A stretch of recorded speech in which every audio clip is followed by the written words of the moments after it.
agama Islam itu berbeda dengan Kristen. Kalau Kristen itu menjadi Kristen dikarenakan karena adanya perjanjian lama. Jadi di dalam iman Kristen, kelahiran Kristen itu bermuara dari perjanjian lama, kemudian muncul perjanjian baru, di mana dikatakan perjanjian baru adalah penggenapan dari ramalan. Lahirlah Kristen. Nah, itu yang membedakan kita dengan Islam. Kalau Islam, lahirnya Islam, itu dikarenakan karena Allah sudah mengajarkan tentang Islam lebih dulu, kemudian dibelokkan, kemudian Islam datang mengembalikan kaidah yang dibelokkan itu menjadi lurus. Jadi berbeda di sana. Kalau Kristen menggenapi, kalau Islam meluruskan.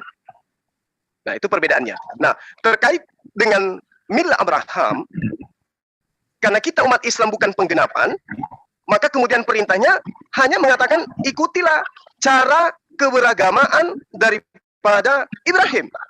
Nah, konsep yang kemudian diajarkan Abraham menurut baginda Rasul Muhammad SAW diantaranya adalah sunat, diantaranya adalah kurban, diantaranya adalah taat menyembah hanya kepada Allah.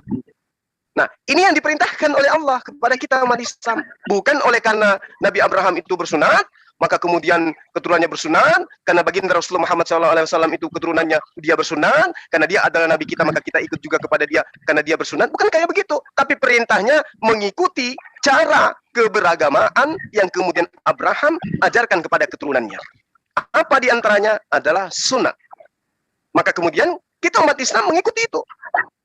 Mengikuti daripada apa yang diperintahkan oleh Allah untuk mengikuti cara keberagamaan baginda Abraham alaihissalam atau Ibrahim alaihissalam. Lalu kemudian kalau sahabat Kristen mengatakan bahwa Kristen itu tidak bersunat oleh karena Kristen bukan keturunan daripada Abraham. Tapi ada satu hal yang ingin saya katakan di sini. Di dalam kitab Kejadian yang tadi. Firman Allah kepada Abraham, dari pihakmu engkau harus memegang perjanjianku. Engkau dan keturunanmu turun-temurun. Inilah perjanjianku yang harus kamu pegang. Perjanjian antara aku dan kamu beserta keturunanmu, yaitu setiap laki-laki di antara kamu harus disunat. Nah, lalu kemudian siapa saja yang harus disunat di sini? Apakah hanya keturunannya saja? Tidak. Dalilnya mengatakan setiap laki-laki, baik yang engkau beli ya dari orang asing.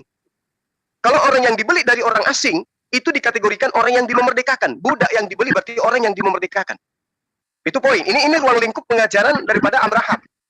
Lalu kemudian, diterangkan pula di dalam Kejadian, siapa yang memberkati engkau Abraham, maka aku Allah akan memberkati dia.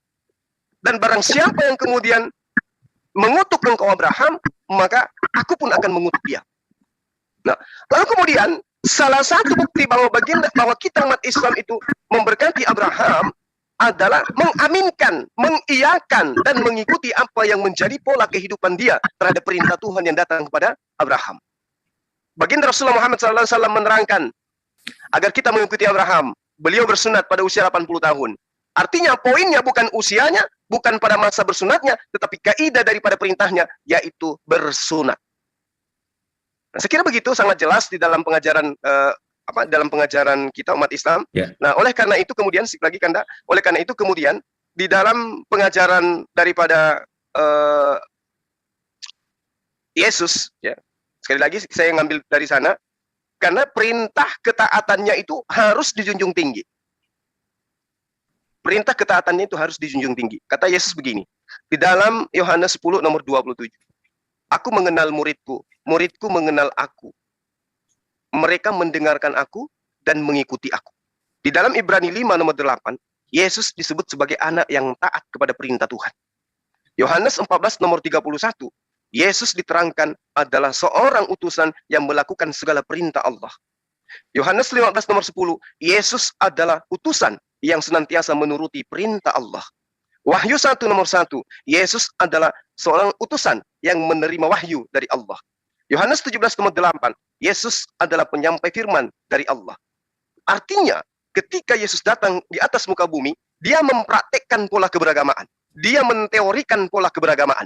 Pengikutnya kudu wajib ikut terhadap teori dan praktek yang Yesus berikan.